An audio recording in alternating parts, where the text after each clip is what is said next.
Hello, friends. I am Chevee. Welcome to my shed. How are you today?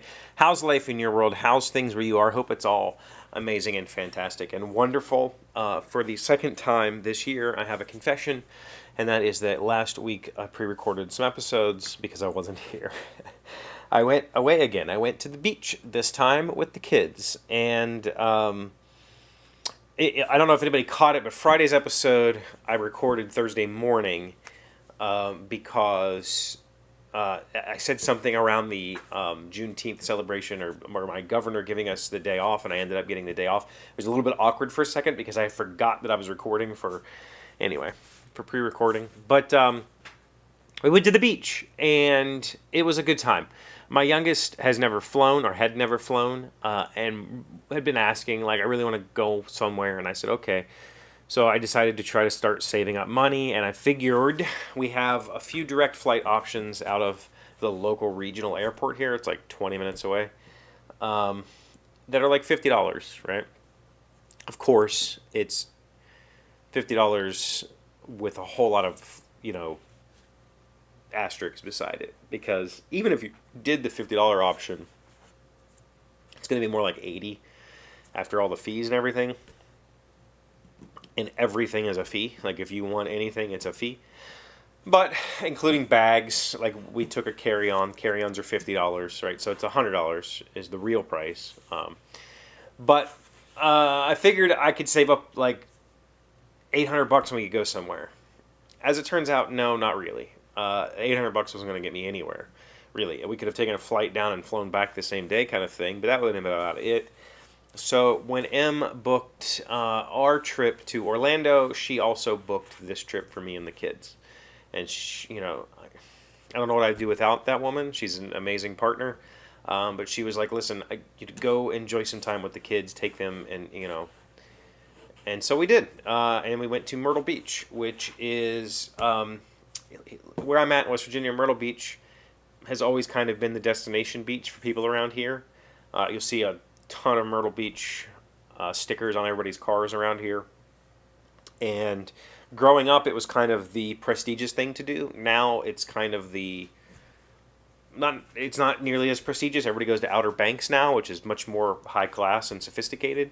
I think that the real reason is it's whiter. If I'm going to be honest,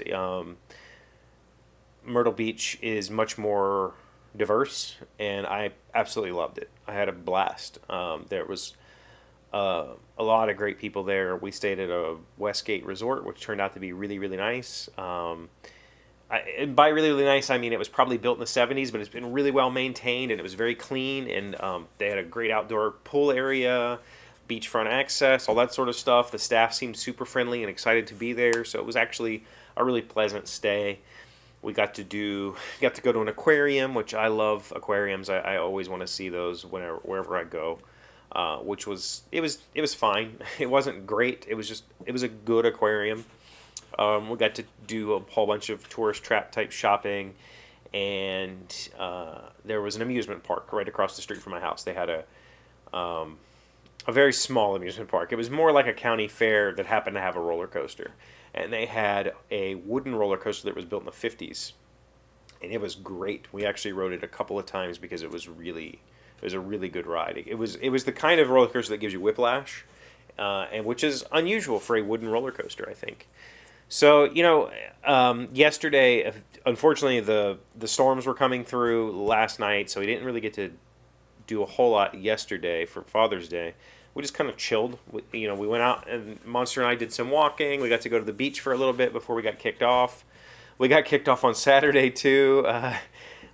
We didn't know that their double red flag meant you couldn't go in the ocean. We just went in the ocean, like, whatever. So we didn't get to spend very much time in the water. We did spend time in the pool, so that was good. But pretty much just kind of had a nice weekend with the kids, just the three of us. Em stayed home and watched the dog, and we got to be kind of carefree for a little while, and ate out a lot and went shopping a lot.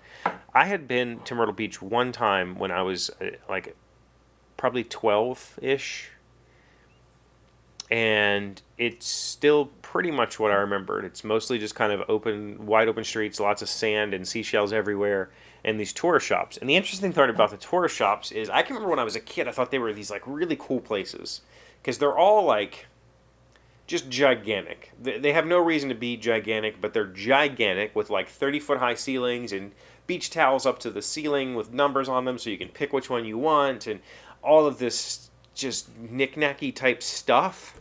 And now going there as an adult, like 30 years later, I'm like, this is all just kind of junk, right? Sure, it's junk I can't see here. Like, there's no beach store here. So it's new junk that I haven't seen before, but it's all just kind of hokey stuff. And you're like, wow, this is really weird that they have a store like this. And there's quite a few, like those are on every single block. Some of them are side by side by side. There would be 3 of these stores in a row that are they all have the same exact stuff, which was really interesting. So we had a good time though. It was a good time with the kids, and I don't know what we're going to do next. Maybe some camping or something, but I would like to try to get them out again this year to do something. We'll see. But that's where I was. So, 2 pre-recorded, or actually more than 2. Quite a few pre-recorded shows this year. Very strange for me. That's all I have for you now. Have you been to Myrtle Beach? Is that something that you're familiar with? Let me know in the comments. Thank you for being here as always. Thank you for liking, commenting, subscribing, being amazing friends, wonderful people. I really appreciate you, and I'll see you again tomorrow. Today's word you should know to sound smart is garrulity. It is a noun meaning the habit of talking way too much. The interview is an intimate conversation between journalist and politician where the journalist seeks the advantage of garrulity of the politician and the politician of the credulity of the journalist. Amory Klein, an American journalist. Garrulity. Garrulity. I guess you could say there's quite a bit of garrulity on this show.